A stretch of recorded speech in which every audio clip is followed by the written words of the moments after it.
नमस्कार, मैं हूं रंजीत। मरकरी माइक में आपका स्वागत है।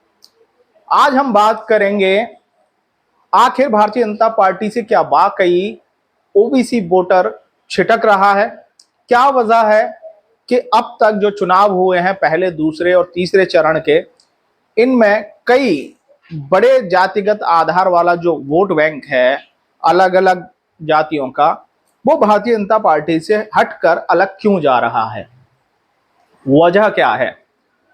दरअसल दूसरे चरण के मतदान के दौरान ही कुछ तस्वीरें ऐसी सामने आई थी जिसमें जातियां एक दूसरे का आपस में विरोध करती हुई सामने आई थी, या फिर यूं कहें कि प्रत्याशी एक दूसरे का विरोध, सामने जो प्रत्याशी थे उनका विरोध अंदर खाने बहुत तेजी से हुआ था। क्या भारतीय जनता पार्टी के शीर्ष नेतृत्व ने प्रत्याशियों के जो सर्वे कराए थे उनकी रिपोर्ट के मुताबिक उन्हें टिकट नहीं दिया। जैसे कि एटा, अलीगढ़, आगरा, फतेहपुर सीकरी जैसी तमाम, फर्रुखाबाद सीट हुई, इन सभी सीट्स की जो भारतीय जनता पार्टी कार्यकर्ताओं के जानिब से हमें खबर मिलती है उनके मुताबिक कि जो प्रत्याशी जिनकी रिपोर्ट, जो सर्वे रिपोर्ट थी वो निगेटिव गई थी, रिपोर्ट निगेटिव होने के बावजूद पार्टी ने उन्हें टिकट थमा दिया। वजह क्या रही वो शीर्ष नेतृत्व जानता है कि आखिर उनको क्यों रिपीट किया गया।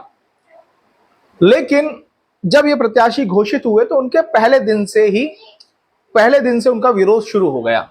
सबसे पहला वाकया हमें उस वक्त देखने को मिला जब खुलकर आगरा लोकसभा पर एसपी सिंह बघेल का विरोध सामने आया। उस समय क्षत्रिय समाज द्वारा एसपी सिंह बघेल के बड़े बड़े होर्डिंग्स और पोस्टर्स लगाए गए जो उनके विरोध में थे, उनके खिलाफ थे। समय रहते ये डैमेज एसपी सिंह बघेल द्वारा कंट्रोल भी किया गया, पार्टी ने इसको रफा दफा कराया मामले को। लेकिन चुनाव आते आते, जब 7 मई को चुनाव होना था, उससे पहले अगर हम बात करें अलीगढ़ की, वहां 26 अप्रैल में चुनाव होना था, मथुरा में 26 अप्रैल को चुनाव होना था। रिपोर्ट जो थी निगेटिव थी, सर्वे रिपोर्ट हेमा मालिनी की भी, क्योंकि लोगों से ना मिलना, क्षेत्र में ना रहना। एटा में भी राजवीर सिंह उर्फ राजू भैया की जो रिपोर्ट थी वो निगेटिव थी सर्वे की। और ये बात तो सीधी सीधी जब अनीता लोधी यहाँ पर दावेदारी करने आई थी एटा लोकसभा पर, तो उन्होंने मुझसे टेलीफोनिक इंटरव्यू में भी कहा था। तो रिपोर्ट जो निगेटिव चली गई तो उसके बाद प्रत्याशी क्यों नहीं बदले गए, ये पार्टी का मसला है। लेकिन अब आपको इस पे जो मैं चर्चा लेकर आया हूं, विश्लेषण लेकर आया हूं कि पिछले 26 अप्रैल से, दूसरे चरण के बाद से, जब चुनाव मध्य उत्तर प्रदेश की तरफ बढ़ रहा है, उस वक्त जो सर्वे आ रहे हैं अब सामने, सबसे पहला जो बगावत का बिगुल बाबूजी कल्याण सिंह के होम डिस्ट्रिक्ट यानी गृह जनपद अलीगढ़ से सुनाई दिया। जब बाबूजी के पैतृक गांव मढ़ौली में ही बूथ अध्यक्ष, जो कि बाबूजी के समाज से ही, लोधी राजपूत समाज से हैं, उन्होंने सीधा सीधा सतीश गौतम का विरोध करते हुए भाजपा के खिलाफ, यानी सतीश गौतम के खिलाफ मतदान करने की घोषणा ऑन कैम कर डाली। यानी कैमरे के सामने उन्होंने इस बात को स्वीकार किया, उन्होंने अपनी आपत्ति दर्ज कराई कि वो सतीश गौतम के खिलाफ हैं, और यह चर्चा का भी विषय बना। ऐसे में जब मढ़ौली में एक लोधी राजपूत द्वारा सतीश गौतम का विरोध हुआ तो इसका संदेश बहुत तेजी से ब्राह्मण लॉबी में गया, जहां ब्राह्मणों ने देखा कि एक ब्राह्मण प्रत्याशी का विरोध लोधी समाज द्वारा किया गया है। इसका प्रभाव हमें 7 मई को देखने को मिला, जब एटा में जो भारतीय जनता पार्टी के साथ इंटैक्ट वोटर थे ब्राह्मण, वो इस बात की नाराजगी को लेकर राजू भैया के खिलाफ मतदान करते दिखाई दिए। तो इस प्रत्याशियों का जो विरोध था वो धीरे धीरे अंदर खाने बढ़ना शुरू हो गया। दूसरी जाति जो रही वो बघेल समाज रहा। पाल बघेल समाज का विरोध भी भारतीय जनता पार्टी में देखने को मिल रहा है। भारतीय जनता पार्टी के खिलाफ जाकर बघेल वोटर आखिर वोटिंग क्यों कर रहा है। दरअसल जबकि एसपी सिंह बघेल एक बड़े नेता के रूप में जाने जाते हैं बघेल समाज के, अगर मैं 2017 को याद करता हूं, जब 2014 में भारतीय जनता पार्टी ज्वाइन की थी एसपी सिंह बघेल ने, उसके बाद जब वो फिरोजाबाद से बेशक असफल रहे अक्षय यादव के खिलाफ। उस समय बूथ कैप्चरिंग के आरोप लगे थे कि समाजवादी पार्टी की सरकार है राज्य में, उन्होंने बूथ कैप्चरिंग की है, लिहाजा एसपी सिंह बघेल चुनाव हार गए थे लोकसभा का। लेकिन 2017 में जब वो उत्तर प्रदेश विधानसभा के चुनाव में बतौर बघेल नेता उतरे और उस समय ओबीसी मोर्चा के अध्यक्ष भी बनाए गए थे, उससे पहले 2014 जब भारतीय जनता पार्टी उन्होंने ज्वाइन की, तो उस लेवल पर एसपी सिंह बघेल के साथ बघेल समाज इंटैक्ट था, उनके नाम पर वोट डाल रहा था।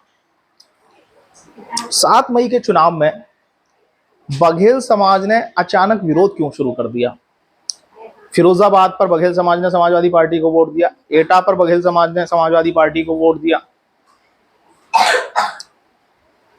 और फतेहपुर सीकरी की जो रिपोर्ट्स आ रही हैं उन पर बघेल समाज समाजवादी पार्टी के साथ गया। हाथरस पर भी एक बड़ा तबका जो अब सुनने में आ रहा है, हाथरस पर भी बघेल समाज ने समाजवादी पार्टी को वोट दिया, यानी एंटी बीजेपी वोट किया है।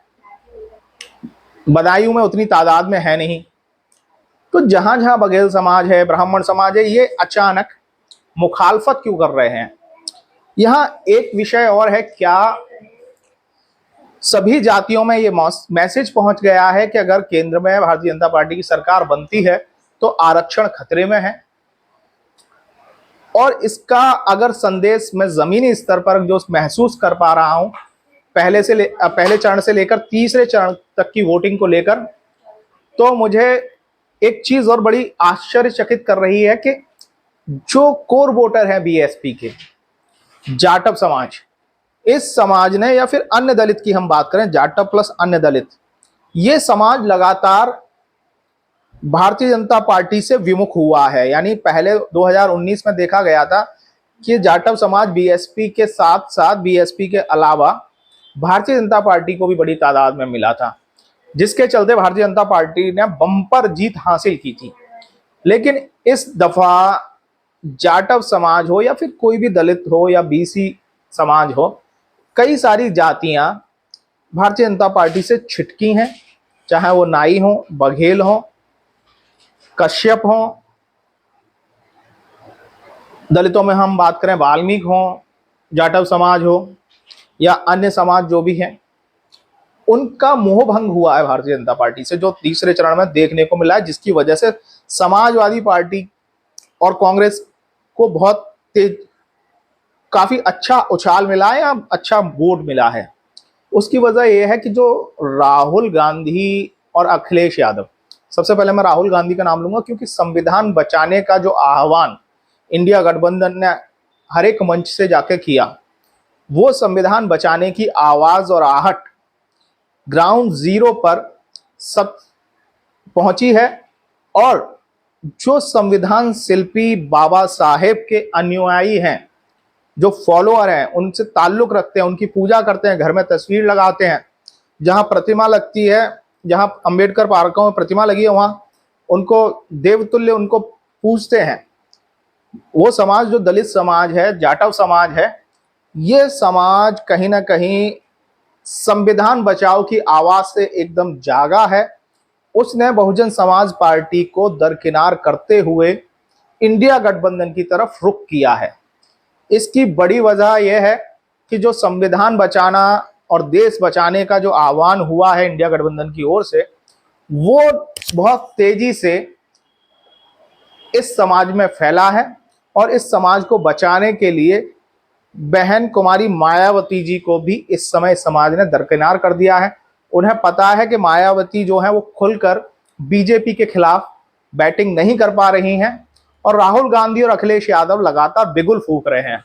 ऐसे में भारतीय जनता पार्टी को अगर आप हरा सकते हैं तो समाजवादी पार्टी और कांग्रेस का साथ देना होगा।